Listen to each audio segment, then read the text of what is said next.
Fred Rowe from Sierra Bright Dot Fly Fishing Guide Service. I've been teaching, guiding, writing, and lecturing on fly fishing since 1982. Well, let's get to this week's fly fishing report.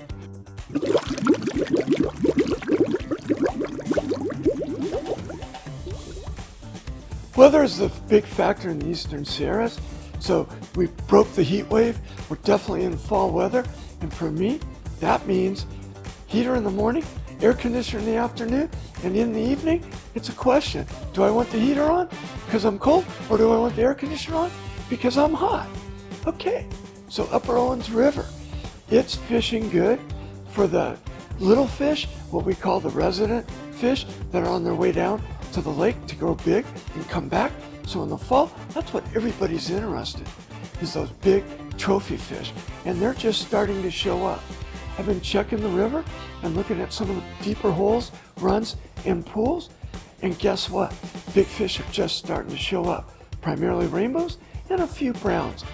And the way to catch those is to Euro nymph or nymph with an indicator and get those flies down on the bottom where the fish are resting and feeding. So the flies I'm using up there are my stoner nymph pattern or a green gold wire prince nymph. Okay, over to Hot Creek. It's a caddis thing in the mornings now. Trico's around, but the fish really aren't feeding on it anymore. But a size 20 gray caddis pattern, like the spent partridge caddis, is working great.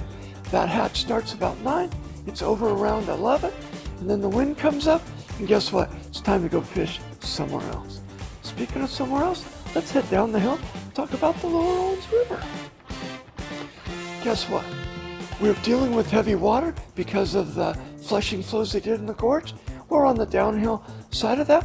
It's running about 175 CFS right now, which means we can pretty much wade anywhere in the river we want to.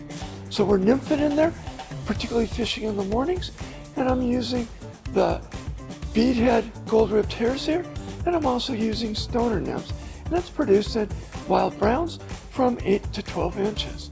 Well, let's head over to one of my favorite waters, Bishop Creek Canal. DWP went through and dredged the water to get all the dirt out of the bottom, and that kind of stirs everything up.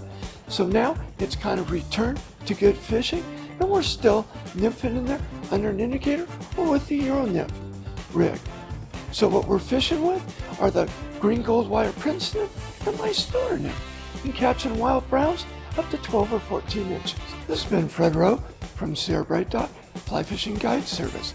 I can be found on Instagram, Facebook, or on my webpage at sierrabrightdot.com or on skippablenews.com, youtube.com, sierrawave.net, or laughing-parrot.com.